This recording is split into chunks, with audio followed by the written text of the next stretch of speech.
Welcome, LA Progressive friends, family, readers.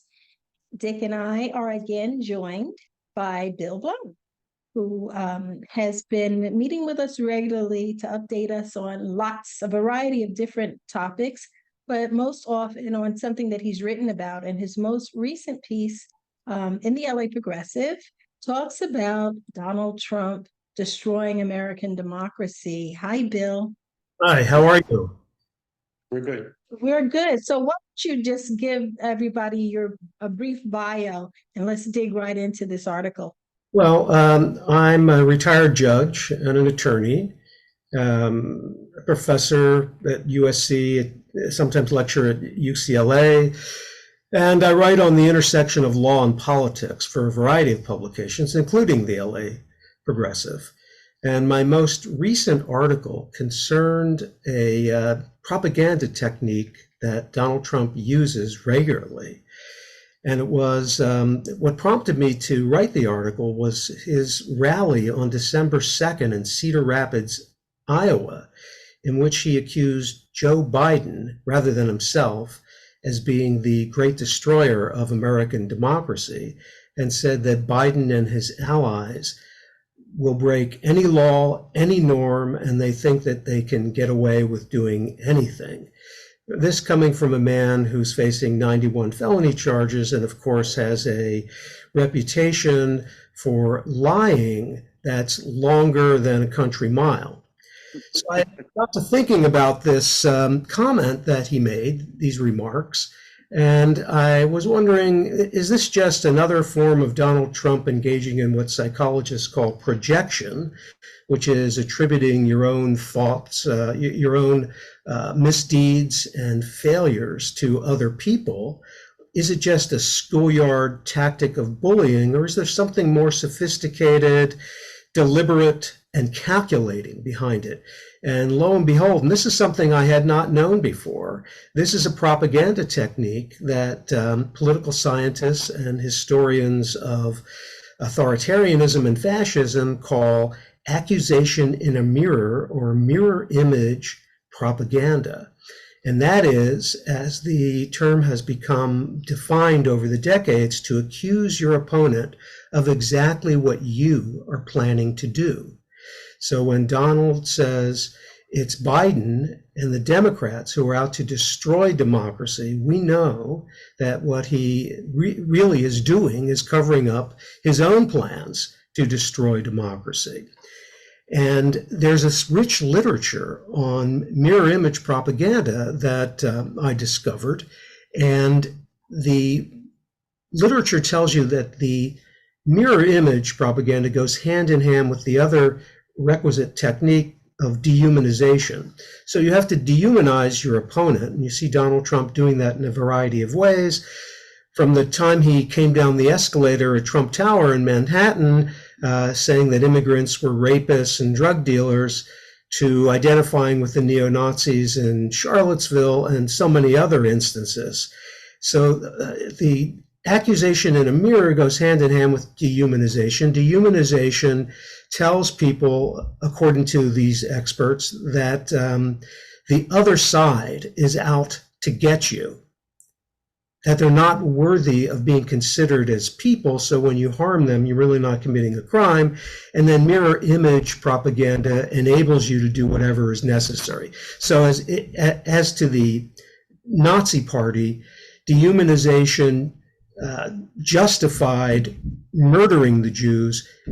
Mirror image propaganda made the murder a necessity because the idea was they're out to get you. And you can see this in Trump's propaganda.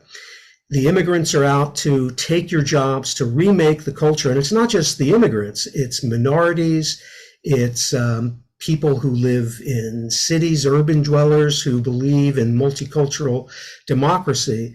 And so this propaganda technique, the first thing we have to do is recognize it for what it is. It's not just Donald Trump meandering and engaging in word salad or speaking off the cuff. He's actually playing to a script. And I don't know to what extent he writes all of these, not that he writes all of his speeches, but that he crafts the approach just by himself or whether he has a team of people like Stephen Miller who are out helping him. But there really is a very clear expression of this propaganda technique in his political speeches.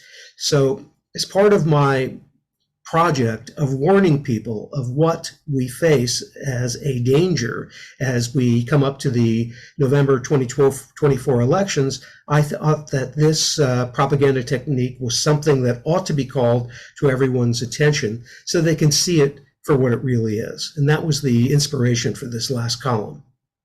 So in your piece, you mentioned a website called the Dangerous Speech Project. And it says that Susan Benesch coined this term. And I was attempting actually to access dangerousspeech.org. And I think that the site is having a little bit of a problem right now. So access it. She's a lecturer at American University. She's one of the researchers, and Human Rights Watch uses her work prominently in its efforts to expose dictators and demagogues around the world. I don't think she coined the phrase mirror image propaganda, but she writes about it. There are other people who do as well. And she is a very, very good resource. And if you follow the hyperlinks, you can access at least one of her papers without going to the website, and you can read it in detail. It's really long. One of the points that she makes is that it says people don't commit violence against other groups or even condone it spontaneously.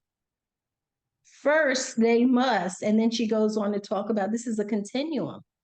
So it starts off at, with dangerous speech, and then it graduates on to more pernicious and violent and other dangerous acts.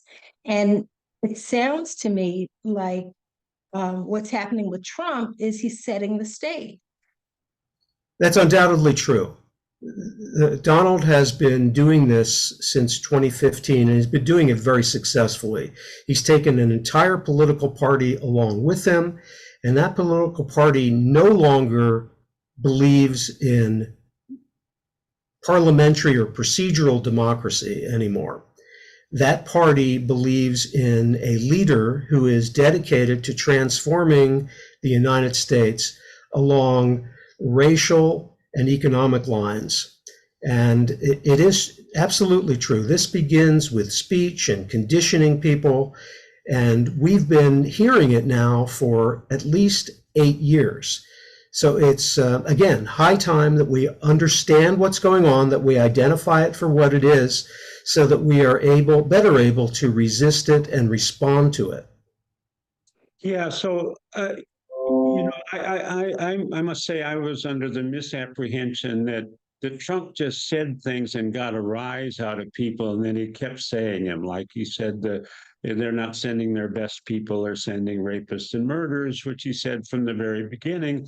And it got a rise out of a group of people, so he never let it go. But I'm glad that you put these ideas together in this article, because it clearly is a well thought through strategy. It's hard to believe. It's hard for me to believe Trump deeply thinks about much of anything except himself. But he is surrounded by people that you quote in the article who clearly do know what they're doing, and kind of are a soulless crew that are promoting kind of almost a genocide here in our own country. Yeah, the hope that I had, I always felt that he was dangerous from the beginning. But what I hoped is that the United States is now a majority minority country. And Blacks and Jews represent a minority still, but when you add all of the people that he discounts and that he chooses to oppress, if you add them all together, I think we represent a majority, I hope. I think so. But the thing that interests me, I mean, so he said his obnoxious, horrible things. The thing coming down the escalator. He said the thing about they don't send their best people. And people like the three of us, and a lot of people we know, just say, how obnoxious is that? And yet, here, as you point out in the article, he's ahead in the polls, ahead of Biden. So he is captured by repeating those kind of lies, that kind of viciousness. Uh, uh, he has captured a huge part of our population 3 million people voted for him. who now believe that. Yes, he's truly, the vehicle for this sort of propaganda. And two things can be true at the same time. He does get a rise out of it. It is, in a sense, kind of freewheeling and very performative for him. He loves to see that the applause and to get a rise out of his opponents. But there is a strategy behind all this. And if it isn't coming from Donald, then it's coming from people like Stephen Miller and Steve Bannon and Kash Patel and this guy Davis, who might be the new Attorney General. And it's coming from Project 2025 and the Heritage Foundation. There are smart, crafty, and very dangerous individuals who know what they're doing, but Donald is their celebrity voice. right. And that's why he's the tip of the spear. Yes, he is. Yeah, I mean, his contribution to this is, whatever you may think of him, he's a wonderful showman. I mean, all his movements and the way, he's like Jack Benny with with an evil mind. Right. I mean, That's what he is.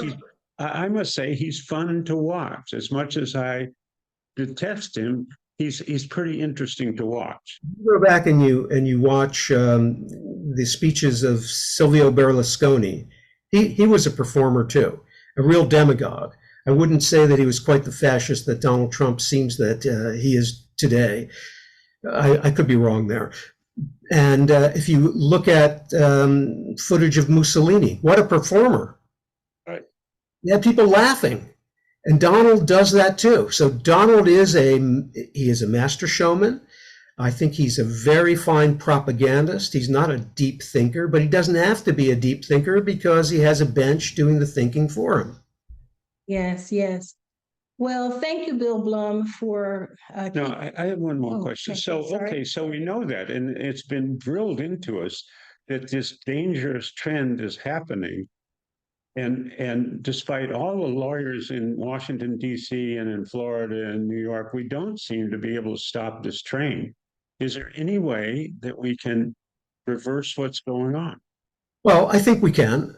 First of all, we have to do our part to sound the alarm. We have to identify his propaganda for what it is. And I think what we have to start doing as we approach November 2024 is to tell people to vote for the things that are in their own interests. Right. Think of yourself first. Don't think about Joe Biden first. There's a lot to be angry about with Joe Biden or to be disappointed about with Joe Biden. But think about what your interests are, how they're going to be best served, and then act accordingly.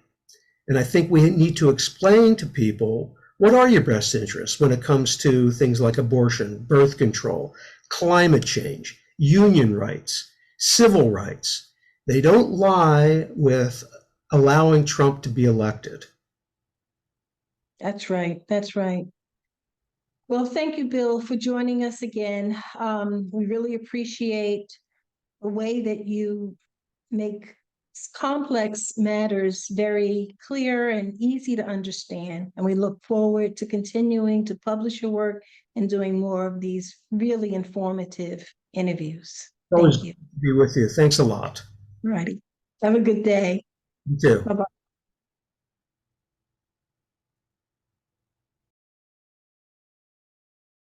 Thank you for sticking around. If you like the LA Progressive content and the discussions we have here, please consider clicking the subscribe button below and also give us a thumbs up. That helps to grow our audience by feeding the algorithm, which helps to get this content in front of more eyes. Thanks for stopping by. We really appreciate your support.